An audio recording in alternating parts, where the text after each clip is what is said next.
Welcome to the 5 o'clock show. It's time for Common Sense. Now, it's Cats and Cosby with John Catsimatidis and Rita Cosby, standing for truth, justice, and the American way, bringing common sense to the world. Now, here's John Catsimatidis and Rita Cosby. Within the sound of silence, in restless dreams I walked alone, narrow streets of cobblestone. Well, John, we're playing Sounds of Silence because that's all we heard about Fauci. Dr. Fauci again? It was, I'm invoking the Fifth Amendment. John, it was almost like a comedy show. Yes, that's what he said. I'm invoking the Fifth. And they said, what color is your tie? I'm invoking the Fifth. Right. I mean, it was so incredible. And what's so sad. Yeah, the problem is, and I got to refer to the judge because I know a member of his family got very sick over that COVID vaccine. I mean, it hurt a lot of people. It hurt so many people. And the problem was, all the American people were relying on him on telling the truth, and he's a liar. Yeah, and he won't even face it. That's the thing. There was an interesting moment today, you guys. How much money has he put away? And under certain restrictions, we're not allowed to find out how much money he put away. Well, he clearly, even his own words, John, in that diary, they're very different than what he said publicly. And I thought there was a really powerful moment today, you guys. Rand Paul, who's the chairman of the Senate Homeland Security Committee. He was a pain in the neck, but he does tell the truth. But he was a pain in the neck to Fauci, so that was a good thing today, right? Fauci kept saying he's picking on me. Yeah, but today he said, you know what? You have a pardon, remember, from Joe Biden. And he said, but listen, that doesn't mean you can't answer now. You can still be held in contempt. You could be held under perjury. That's for crimes from X to X. You got the pardon. So it's going to be a big legal obstruction battle. of congressional proceeding. Right. And he said, you could even go right now. This was an interesting moment. Actually, Judge, you tell me on this one.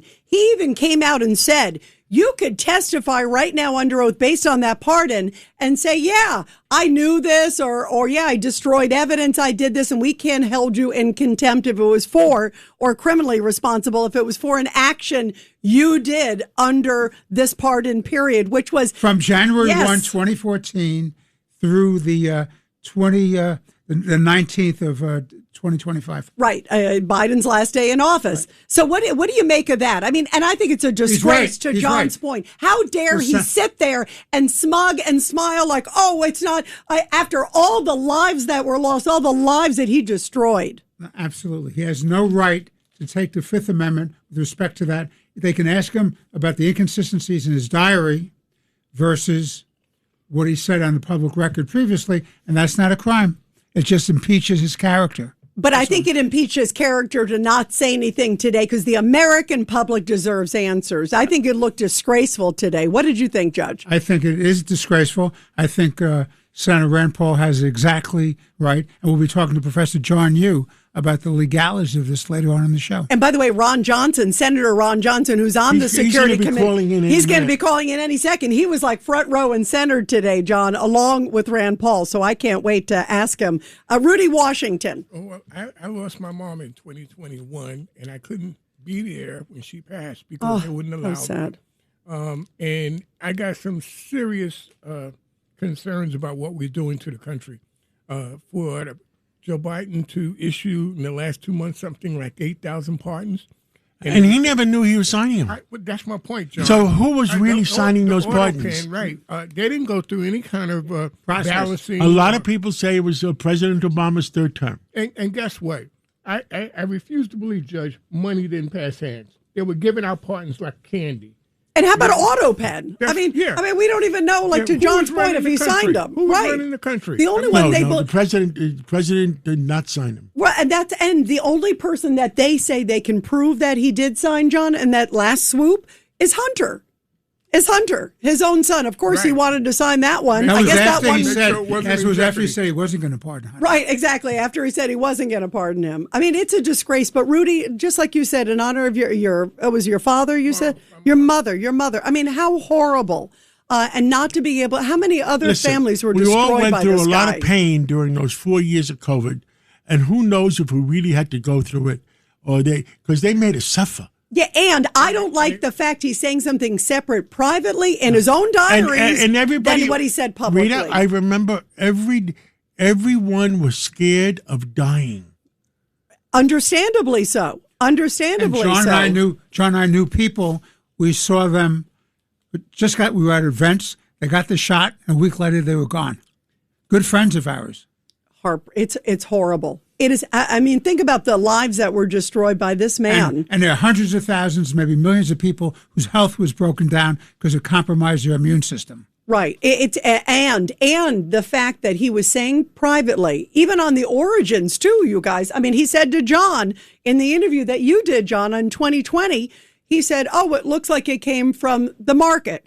And then privately, right around the same time, he's essentially on calls with people, a few people only, handily just a few, that he essentially is saying, no, it looks like this was transmitted from human to human and potentially maybe a lab. And remember, Rita, in our discussion last night with Miranda Devine, the reason he did that is he was circumventing the ban by the Obama administration about this kind of testing with these viruses. So he went around it by helping to fund China.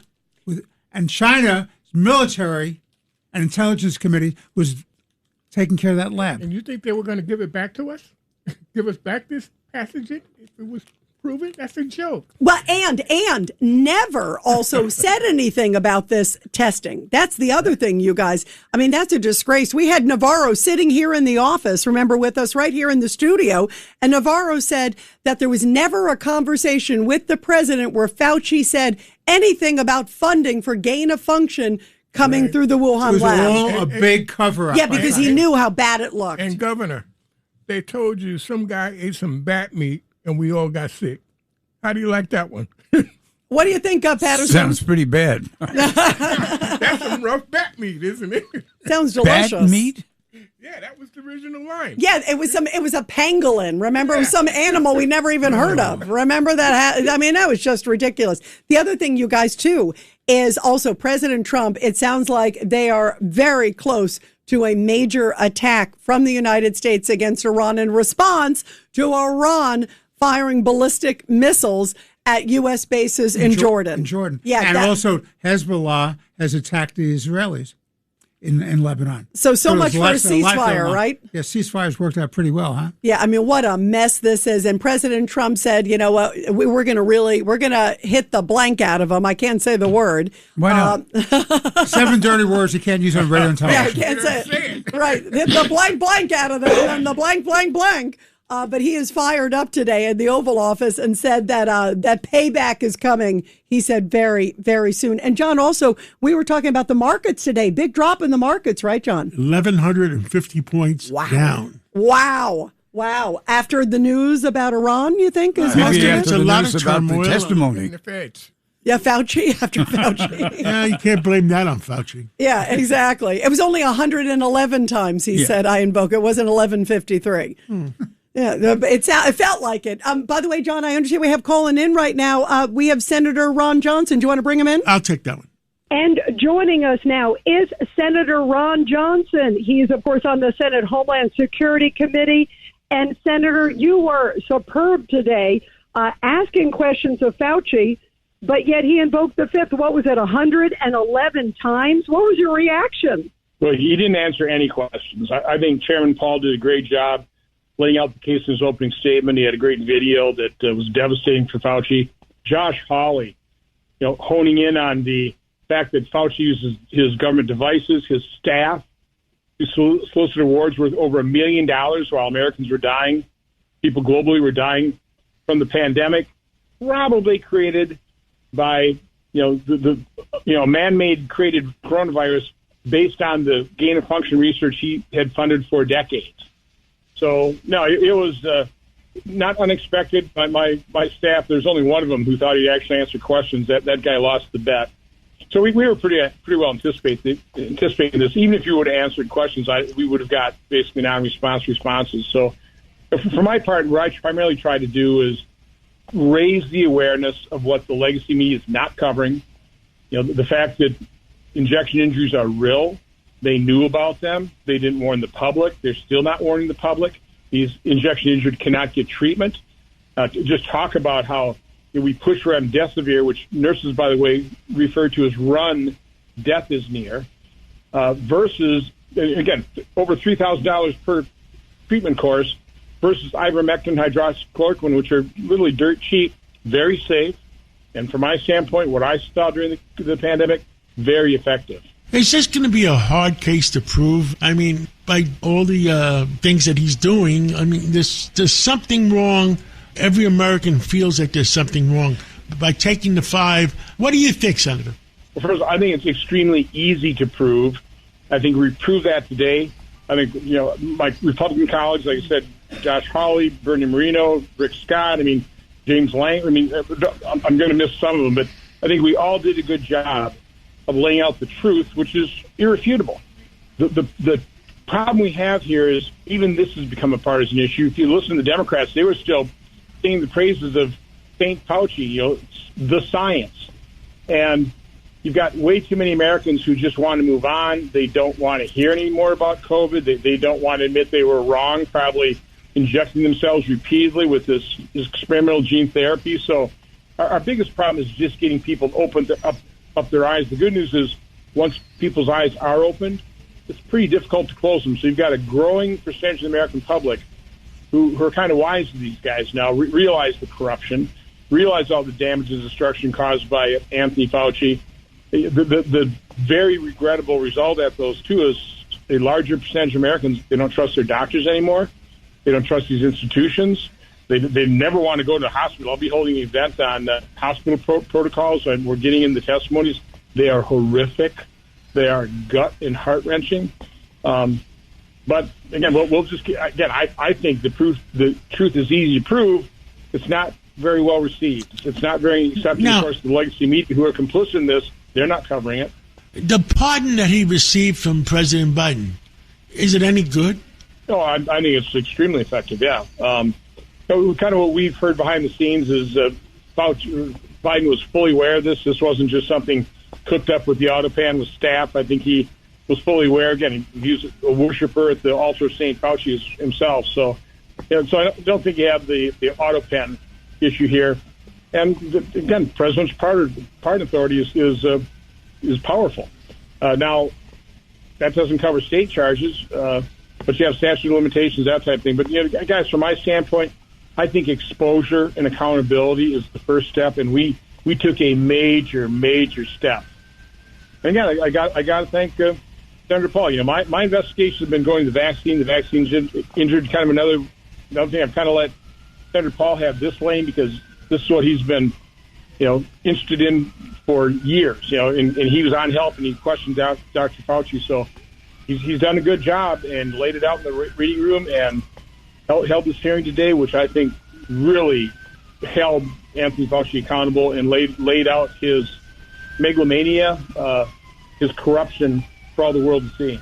And Senator Ron Johnson, real quick, obviously, would you vote to hold him in contempt if the vote happens next week?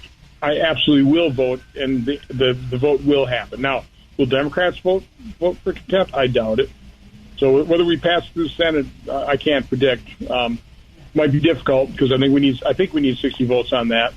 But I think it'll definitely pass through the Homeland Security Committee because every Republican senator was there, and every Republican senator saw what the world saw, a corrupt individual who's completely unrepentant. Understood. Well, Senator Ron Johnson, keep us informed. Thank you for everything you do for America. And you always tell, it must be the Wisconsin in you. You always tell the American people the truth. And let's catch up again real soon. Thank you, Senator.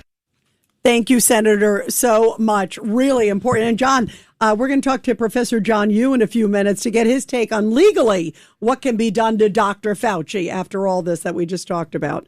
Wild stuff, John. Well, joining us now, we have Bruce Blakeman, of course, the GOP candidate for governor of New York. I mean, they're making it very easy for Bruce. There's so many problems in New York that shouldn't be happening. Yeah, boy, is there a lot. Bruce, where do you want to start? I mean, the list goes on and on and on, and especially with this second home tax, it's like through the roof. Well, let's start with the good news. The good news is that we have another confirming poll that we're neck and neck with Kathy Hochul. We're now within the margin of error, so we're in a statistical dead heat. And people thought that a Republican wouldn't be able to win election in New York State, and we're proving that wrong because Kathy Hochul is the worst governor in the United States of America, and people realize that. Her unfavorability rating is close to 60%. That's unprecedented. And it's because of failed policies. It's because of we're the most overtaxed state in the whole United States. Our electric bills are 70% higher than the national average. She is the most pro-criminal governor. That's why we have a revolving door of criminality. She spends billions of dollars on illegal migrants who aren't New Yorkers of our taxpayer money. So I'm very encouraged by the poll. But this latest thing was around Mandami, and of course with the acquiescence of Kathy Hochul, where now they are publishing lists. They're outing rich people. That is something that is very, very troubling. It is totally unnecessary. And now people are getting bills that they are supposed to pay for having a second home in New York. And the fact of the matter is that most of these people, that's their permanent residence. And now the government has put the burden on them and shifted the burden and making New Yorkers prove that they have a permanent residence, that their first home is in New York State. So now they got to go hire a lawyer. They got to get somebody to prove that they live in New York State. They are frustrating our development of the economy. They are ruining our economy. We're number 50 out of 50 states. And now anybody with money is going to say, the hell with New York. We're getting out of here. The good news is a lot of those people have called me today, and they've told me, we want to support you. We've had enough. And many of them are Democrats. So, wow, that Bruce, that's interesting because you're right. I feel like a lot of New Yorkers have sort of hit a boiling point. Like this is just ridiculous. Between that, just some of the other comments that he's made, the anti-Semitic comments. We'll get into the board too, the judicial board. No Jewish appointees. The guy apparently has some business conflicts too on that deal too. Judge Weinberg. Well, you had a great judge, John Leventhal, Appellate Division Justice, Second Department, distinguished judge, distinguished lawyer. They blew him off the committee. They wouldn't appoint him because supposedly he was part of the Epstein team. What he forgets to say is that the chairman of the Judiciary Screening Panel is somebody who defended terrorists. So let me get this straight. So his lawyer, who's running this committee, can stay on and run the committee and screen judicial candidates, but Leventhal is not qualified. Double standard, hypocrisy, and not a Jewish member on this committee. It's absolutely outrageous, Bruce. Well, listen, it's in line with everything that he's done. Think about it. The first thing that he did as mayor was water down the definition of anti-Semitism, right? That's right. And then he's the first mayor that hasn't marched in the Israeli Day Parade. His rhetoric, he has refused to criticize the term global intifada, which we know what that is. And now I'm telling you, look, it goes beyond that, guys. It's not just anti-Semitism, it's anti-Americanism. His 4th of July speech on the 250th anniversary of this beautiful country, he had not one good word to say. And then he left off the two little Italies on the immigration tourist map, right? And the Jewish neighborhoods, and the Jewish, and the Irish. I'm getting to that. There's two little Italies, right? So he not only missed one, he missed both of them. There's one on Arthur Avenue in the Bronx, and one in Lower Manhattan on Martin Mulberry Street, right? So he left that off. How about John Astoria? The Greeks. The great Greek immigration, Astoria, New York. Hell's Kitchen, where the Irish immigrated to. Little Odessa in Russia. But he did put on the map Little Palestine. I don't know where the hell that is. His mission is to bring people together, not to pull them apart. Yeah, it should be. You're right. It should be. And Kathy Hochul is absolutely silent, and her silence is an omission. She's in league with this guy, and that's why her approval ratings are in the toilet right now. And that's why I'm going to be governor, because I've proven in my county that I can unite people, every race, religion, ethnic group, people of all abilities and lifestyles. Everybody in my county is treated with respect and kindness and generosity. But that's not the case in New York City. Zohran Mamdani is the great divider. He's not a unifier. He's done nothing but divide the city. And first it was the Jews. You notice that an Asian American was attacked the same night that that Upper West Side Jewish resident was attacked. An Asian American was attacked because in Mamdani's world, Asian Americans are capitalists. They're small business owners. They're entrepreneurs. They believe in good education. They believe that there should be schools for the exceptional. And these are all contrary to things that Zohran Mamdani stands for. So it's not surprising. First it's the Jews, then it's the Asians. And how about the fact that this guy couldn't find 1 hour, and neither could Kathy Hochul, to go to the installation of the new Archbishop of the city of New York. Not 1 hour. The largest religion in the city of New York, the Catholic religion, he couldn't find time to go there. So if you add all this up, it's much more than anti-Semitism. It's anti-Americanism. It's anti-Christianity. And he denigrates the immigrants who came here and loved America and built our city and built our state and built our country. Yeah, there's a lot there. And just like you said, Kathy Hochul seems to not be disagreeing with him She's a great on enabler. anything. Yeah. She's a great enabler. Right. None of this would be happening but for her. Where's her moral courage? Where's her intellectual fortitude to say and do the right thing? Well, and everybody, obviously, for everybody understanding, she's the one who could be reining him in. She has the authority. And to Bruce's point, she's the only one, really, who has the ability to rein him in, and she's not doing it. Bruce, congrats. She gave a $5 billion bailout to the city of New York without any conditions, without a control board, without any strings attached, and without making it very clear to Mamdani that you have to support the NYPD, you have to backfill all of those vacancies in the police department of all the people that retired. Not one nickel for any new cops, not one nickel. With all the cops that retired and left the NYPD, not one nickel, and she gave them $5 billion. That's incredible. It shows where the priorities are. Bruce, congrats on the new poll. This is great stuff. Just Next 4 time points. You talk to her, guys. Ask her when's she going to debate me. Oh, yeah, that would, boy, I can't wait for that. She's going to be at Father Alex's Saturday breakfast on August 8th. Maybe the debate will happen there. Wouldn't that be something? August 8th, she'll be at Father Alex's. Yeah, big Saturday morning, yeah.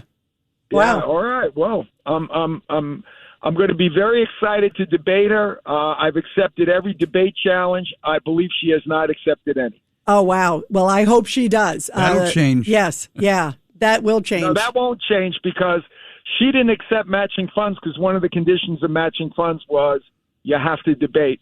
And when she didn't accept it, I said, there you go. She's not going to debate me. Oh, wow. Very interesting. Very interesting. I remember the debates with her and Lee Zeldin. That's what, and actually, it changed the race quite a bit. It helped Lee Zeldin quite a bit. So that's interesting. Well, worst comes to worst, you debate an AI model. An empty chair. An empty chair. Bruce, keep us posted. We'll talk soon. Thank you. Bless you all. Thank you. Thank you Keep so much. Thank you. And John, we're going to take Let's a break. take a break, and we're going to come back with Professor Yu because there's a lot of legal interpretations that we need. I can't wait to ask him about Fauci, and Fauci.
A common sense recap of the day's biggest stories. It's John Catsimatidis and Rita Cosby. Cats and Cosby on 77 WABC. Well, we are back, and we've had some great show for the last 2 days. And, Yes, we have. And now, there's so many legal items on the shelf. And Judge Weinberg, we got John Yu calling in from Berkeley. Professor John Yu. Absolutely the best. John, welcome back to the show. Oh, thanks for having me back, guys. Great to be with you. So, you have Fauci taking the... By the way, Judge Weinberg is smiling. I love having John Yu. Yeah, he loves you. All right.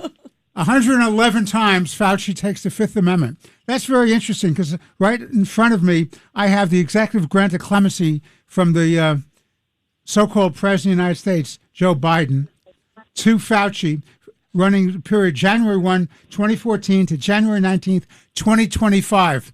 So on what basis does this gentleman take the Fifth Amendment? He can't say on advice of counsel because the D.C. Circuit, John, as you know, has made very, very clear that's no protection until it's changed by the Supreme Court of the United States. You cannot say on advice of counsel, I'm taking the Fifth when you have this grant of immunity. What say you? So first I want to thank the judge for smiling when he heard I was coming because usually when I appear in courtrooms, judges frown. So I'm really appreciative at the reception. And it's a big smile too, by the way, Professor. But this is a really interesting and difficult question, and it has to do actually with the pardon clause of the Constitution, because when a president pardons you, it's only for things that have already happened. So if Anthony Fauci lied to Congress any time before President Biden pardoned him in 2024, then he can never be prosecuted by the federal government.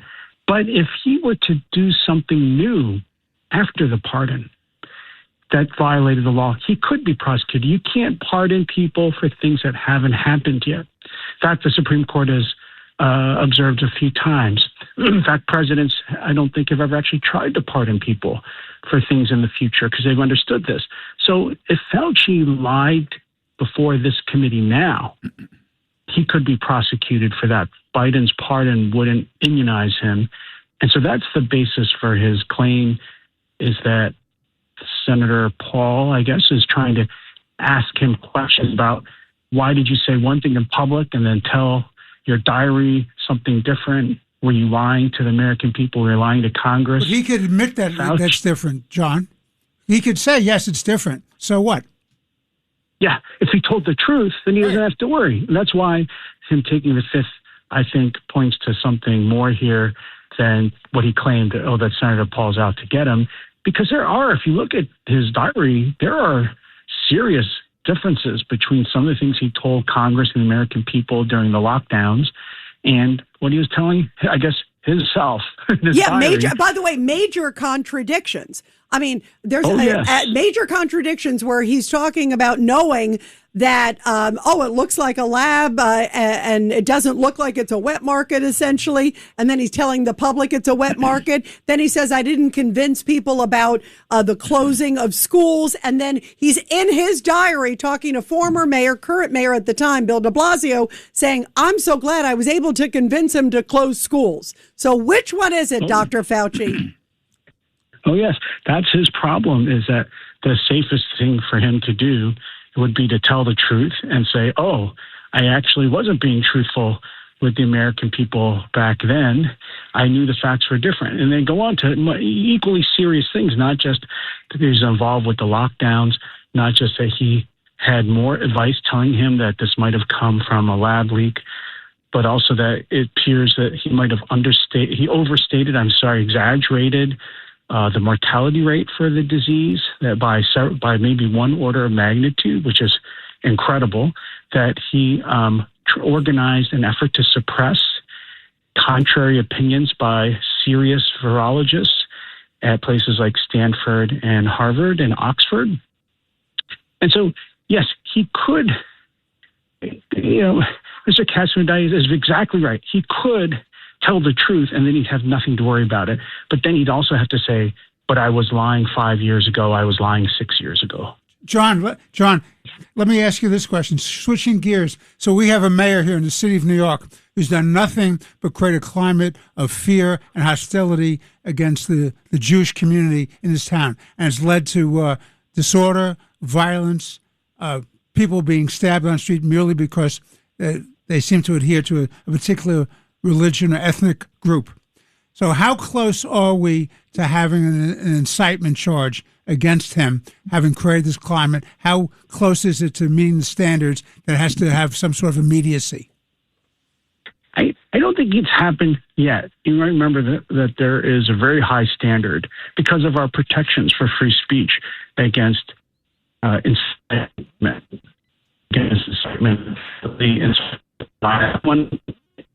Sure. Oops, we're losing you. John, Professor, we're losing you. You're breaking up. I'm sorry.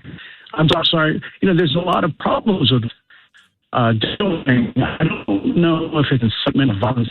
It would be hard to prove. I mean, it has to say something which almost it's like yelling fire in a crowded theater, something that like imminently causes some kind of violence.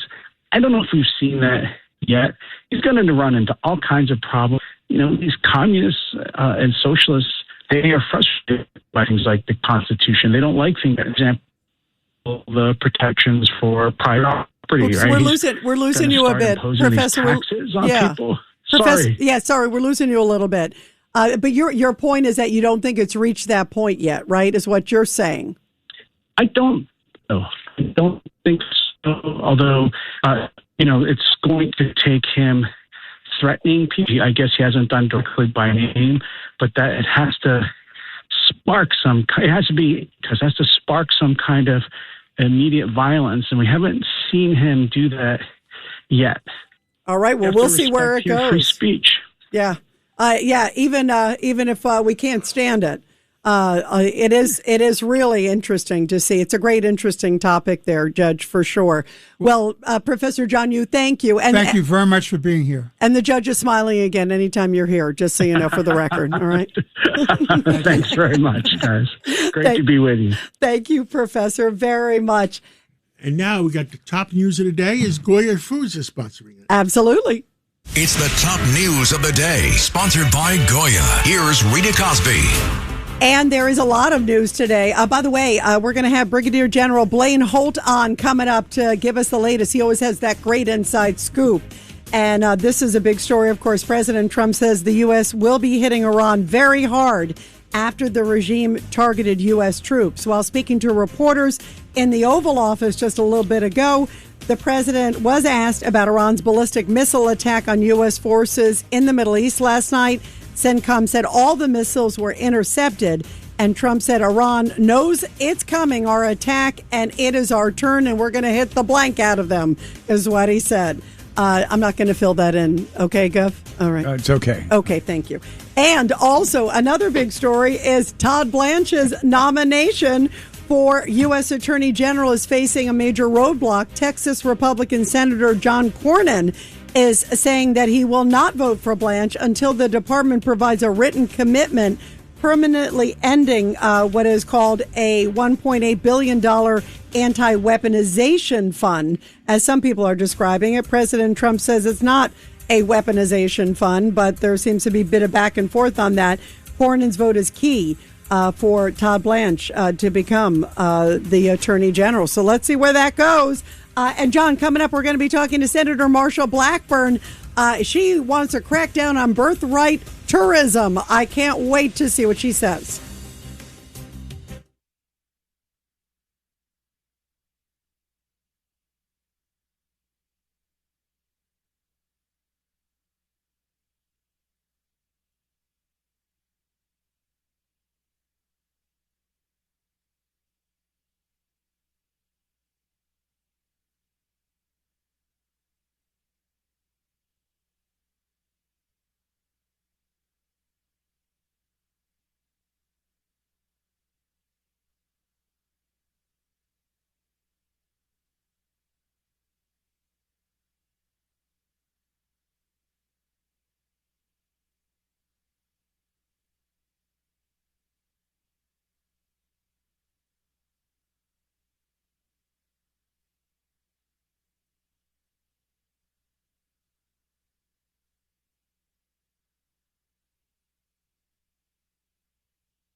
you're commuting home with Cats and Cosby. Now, here's John Catsimatidis and Rita Cosby on 77 WABC. Well, calling in from the great state of Tennessee, we have Senator Blackburn. And, well, there's so many things to talk about. Senator, we're in the middle of the Save America Act and also birth tourism. What do you want to start with first? Oh, let's talk about Save America first, because this is something that we are getting calls in all day long, every day, into our office. And those of us that are the conservatives in the Senate have been working tirelessly to find a way to get the SAVE Act out to President Trump's desk. And that would make certain that you have to be a citizen to register to vote, and that you have to show an ID when you do go vote. So those are going to be really important to get those provisions across the finish line and to President Trump, so that our local election commissions can implement that before the November elections. So we are trying to, what we're doing now is looking at breaking the bill apart and taking it one step at a time. Maybe try to pass, just show an ID when you go to the polls to vote, and then be a U.S. citizen when you register to vote. So that is at the top of the to-do list before we leave for the August state work period. Well, so are we going to be able to get it done before that period? I think what you'll see, we may not get it done, but we may have a pathway to get it done by the time we come back in September. Understood. And now, this birth tourism, this is a mess. I mean, I'll send you a copy of my daughter-in-law. Went back to her home in California and looked in her grandfather's home, and she saw 40 beds there with Chinese pregnant women. Yeah, you know, what we have learned is that birth tourism is a multi-million-dollar industry in the U.S., and you have these companies that sell a birth tourism access. Now, what we have found out that they are doing, they advertise primarily in China and Russia. And so you have oligarchs from Russia, you have wealthy Chinese Communist Party leaders that come here, and the women have their babies here, and then once they have all the paperwork, they go back to their country, rear that child in that country with Russian values or Chinese values. And then when the child turns 18, they're able to come to school here, they're able to vote here, they would be able to run for office here. And this access is sold by these companies. It is about $50,000 for them to arrange for you to come here.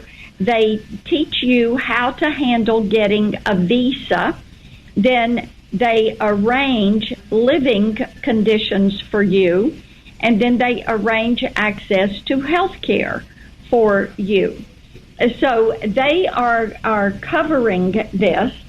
And then we have about 33,000 births a year that are taking place through birth tourism. So my Ban Birth Tourism Act would make coming here to have a child inadmissible as a way to get a visa, and it would make it an immediately deportable offense if you are found to be working with one of these birth tourism agencies. Understood, and that seems common sense.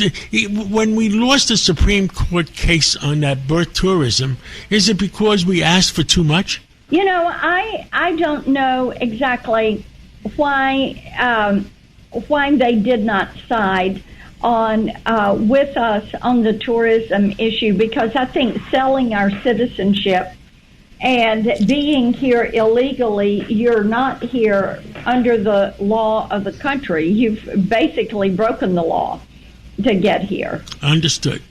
Well, thank you so much for coming on this this Wednesday night, and God bless you, and we'll catch up with you again. Maybe we'll catch up with you on Sunday. You got it. Take care. I love that Marsha Blackburn, and she's going to be the next governor in Tennessee. Yeah, she is great, isn't she? I love that. And I also love that she's like cracking down on voter integrity and birthright tourism. I mean, that whole thing is ridiculous. She's one smart lady, and I'm glad we have a lot of smart women around. Yeah, I love that too. I'm glad he looked at me when he said that. Did you see that, you guys? Did you write that down, you guys? Well, why talk about the obvious? Oh, thank you. And Rudy, and now too. let's go. We got General. We got General. Does Blaine anybody Holt. really know what the heck is going on? Well, he always has some good inside track, and who better than him? General. Breaking news, Okay. WABC. And John, obviously, when we go to the general, let's talk about the big news that President Trump says they are going to unleash on Iran, and they said they're going to bomb the blank out of them. So who better than Brigadier General Blaine Holt to tell us what you know? What do you know about what's coming, General? Oh, yeah. Oh, no, it's a can of whoop butt out of a 55-gallon drum. The Gov likes that analogy. Governor Patterson's here. He likes that. He cleaned it up for our whole audience. I love it that, up. General. There's an That Air was Force great. way to say that. Okay, so look, what we've proven is that there is complete chaos in the leadership realm, or what it used to be in the regime of Iran. I believe that the missiles that were fired were not done so with any real centralized command and control. You have one side begging for at least a discussion, not even trying to get a ceasefire. And then you've got some fielded commander who said, wow, I've got missiles and that's a base and I'm going after it. And also there's a tell here. There's weapons that are being launched up into Erbil, Iraq. And that tells me that they're just trying to stave off the Kurds who are coming into northern Iraq or northern Iran now as part of a revolution that I think is all but imminent. Oh, that's interesting. You're right that they were hitting in there. Let me get to the divided stuff, because that was something, Blaine Holt, that President Trump was talking about today. It's so funny because, he answered more questions today, I think, than Biden did in his whole presidency. But one of the reporters asked him, what's your response? And he said, this is a different group than the ones we're dealing with, we're negotiating with, that he says did these strikes. But nonetheless, payback is going to be a blank, and we're going to really hit them hard. Do you think he's trying to say it doesn't really matter who it is, you got to rein them in? I'm not going to use the excuse that we're talking to maybe, quote, a calmer group, rein them in. No, that's exactly right. And, when we took this little pause to maybe stoke a conversation, the other thing that we were doing is really getting a yardstick out and measuring how much of the combat power of the IRGC have we degraded. Well, we know we've degraded their weapon systems and their ability to talk to each other, that's for sure. But what we're doing now is we're getting right back onto the gas. And I knew we were going to do this regardless, because we want to get conditions just right so that the Iranians can take this into their own hands, and we'll never abort them or leave them in the lurch as far as U.S. aircraft and air power are concerned. Judge Weinberg. General, good to talk to you again, sir. So there are reports that the Chinese moving through Pakistan are getting some 400-odd missiles, handheld missiles, to Iran. What do you make of that? What do we do about this? Yeah, I saw that. So they were looking at selling 400 missiles, QW-12s and FN-16s. These are missiles that are pretty good at evading countermeasures, but they're only effective from low altitude, meaning about 400 feet up to 18,000 feet. Now, and when we conduct our bombing operations, we're well above that. But at the same time, you can easily see the threat to helicopters. Here's the bottom line. I don't believe China's going to be doing this in advance of that state visit coming. I don't believe the weapons dealers in Hong Kong have any ability to receive $70 million from the Iranians. And I don't believe that the Pakistanis, who have just sewed up and made better relations with President Trump via trying to get to a peaceful outcome as managing weapons into overland routes that we will hammer before those missiles ever even see the light of day. I just don't see them anteing up that kind of geopolitical capital on a regime that's all but dead. Those missiles effectively will do nothing. What about, though, also the fact that they seem to be giving some satellite information? I mean, a lot of people seem to maybe Targeting not the our weaponry. bases. Exactly, targeting our bases because they've gotten intel about certain things about our bases that is not necessarily public knowledge. Also, CIA dark sites, too, and that's China and Russia. Yeah, so on the Chinese side, we've got to work that just from a political aspect, and I think President Trump's already flashed the tariff card in front of Xi Jinping. He's already due for a real rough visit because of the election stuff we just laid out. But in the Russian side, Lavrov just met with Rubio, and I'm sure Lavrov said, okay, I'll tell you what, you and NATO, more specifically, stop helping Ukrainians with targeting, and we'll make sure that Iran doesn't have access to our space assets. And there is a chord there to run diplomatically, because the last thing on this earth we want is for those two wars to fuse themselves together. There is very clear historic examples where that has happened, and it doesn't end up well.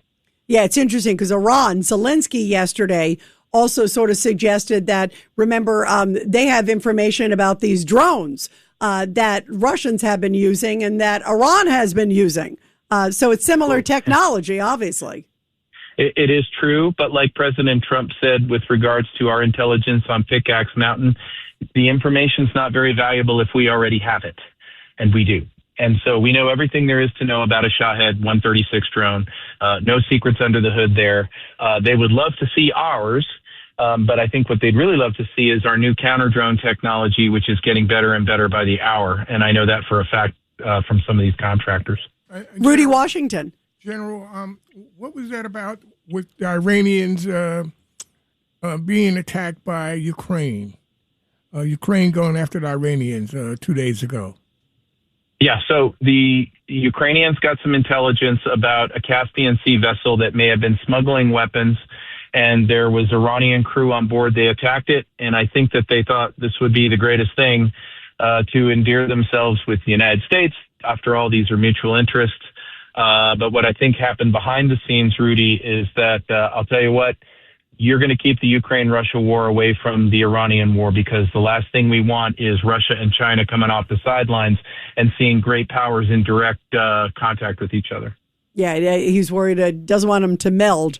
It's going to be. It's interesting. There are a lot of chess pieces here, as we're all talking about. The guns of August. Yeah. World War I. Yep. Exactly. And the dollars of August. Now it's an economic war as well. And kudos to Secretary Bessent for drying up just about every channel of money laundering possible to the Iranians. Yeah, and hopefully it keeps coming. There's that sanction bill that they want to name after Lindsey Graham. That's Russian, and they want to add Iranian sanctions. I say squeeze the heck out of them. Thank you very much, Blaine. We love you. Thank you, Blaine. Love you back. Always my pleasure. Thank you. And John, I understand we have calling in Michael Watley. I'll take it. Well, we have a special guest today.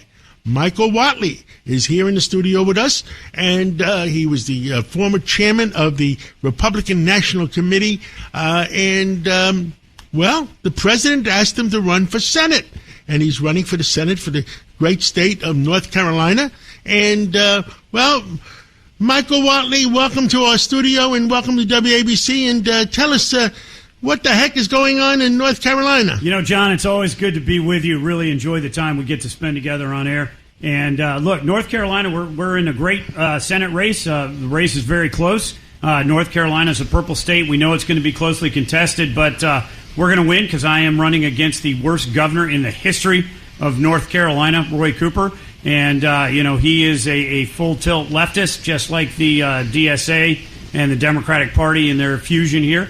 And we're going to make sure that we win that race and give North Carolina a conservative champion and an ally for President Trump. There is a give and take in the Democratic Party. What the heck is going on here? Who's going to win in the Democratic Party because they're not raising any money for the Common Sense recap of the big stories. It's Cats and Cosby on 77 WABC. And we are back here on Cats and Cosby. We were talking about Fauci. And you know, one of the most disgraceful things, I think, you guys, is the fact that there were a number of media outlets. These diaries come out that clearly it's his diaries. And there's no dispute that it's his diaries, where he says something totally different than what he was saying to the media. And a lot of the folks that were making him a hero years ago, suddenly, Judge, they didn't have time to put the diaries in. So we're talking about the great suppression by the media of the truth.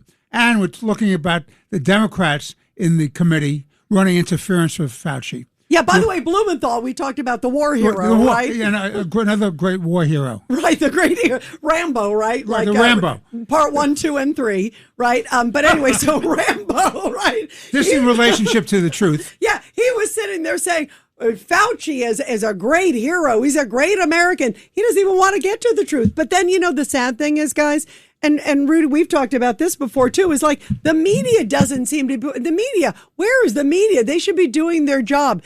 It's his writing. It's very clear. It's very different than even what he said to John in the interviews. And like, you don't hear anything on a lot of the media. Did we ever put up the interview from 5-6 years ago? Yeah, we did. We did post that interview from, and it's like, it's disgraceful. In fact, maybe we have a clip. Go to WABC radio.com website. Guess what? You find the interview in plain sight of Fauci from 2020. And in fact, John, here's a clip I want to play. Here's a little clip of what he said to you in 2020, different than what he said in his own diary at the same time.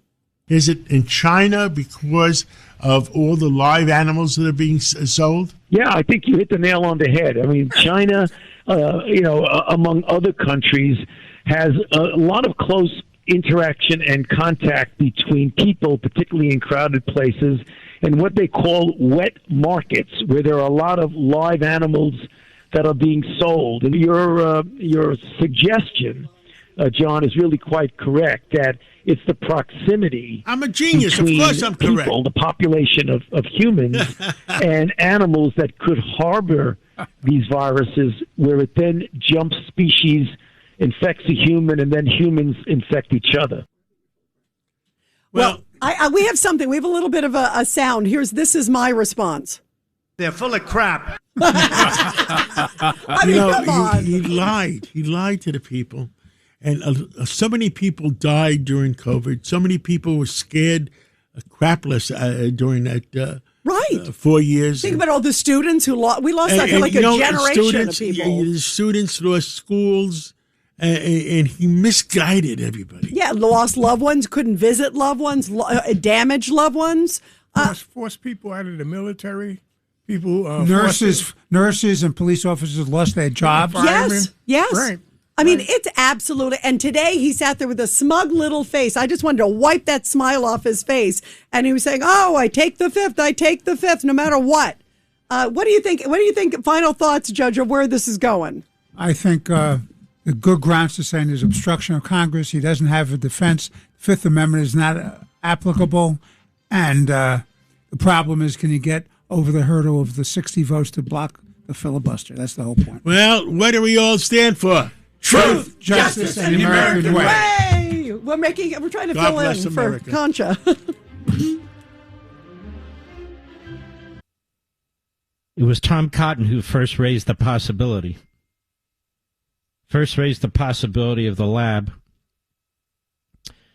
It was my show on Life, Liberty, and Levin with a guest, a man who was formerly the New York Times science writer, Nicholas Wade, who had written a long piece, who I brought onto the program that pushed this really into the national mindset in a very significant way, because he is a very serious writer for a very liberal newspaper. And he was retired, but he was very, very concerned about what was taking place in the reporting. And I gave him the first national platform that he had. And people don't remember how free speech during that period of time was under attack, like everything else in terms of our civil liberties. But most TV hosts and radio hosts were too worried, too nervous, too stressed to take a firm stand. And I'm not talking about the nut jobs and the conspiracy nuts. I'm not talking about that. I'm talking about legitimate, substantive positions. So Nicholas Wade was on Life, Liberty, and Levin on May 23, 2021. I don't normally do this, but I need to do this because it's very important. Our history is very important, especially when it comes to this virus and the lack of civil liberties. Cut 2, go. Our guest is Nicholas Wade. The question is the origin of COVID-19. This was brought to my attention by a friend of mine, David Berlinski, one of the smartest people I've ever met. He's been on this program a few years back, and he said, Mark, you got to read this article, and you need to have Mr. Wade on your program to talk about this. That is the origin of the coronavirus. And Mr. Wade is an investigative science writer. He's formerly New York Times science writer, formerly writer with Nature and Science, so he knows something about these subjects. And I want to thank you for coming on the program. The first paragraph, sir, of your piece, which is published in something called the Bulletin of Atomic Scientists, so it sounds like it's quite legitimate. The first paragraph says, the COVID-19 pandemic has disrupted lives the world over for more than a year. Its death toll will soon reach 3 million people. Yet the origin of pandemic remains uncertain.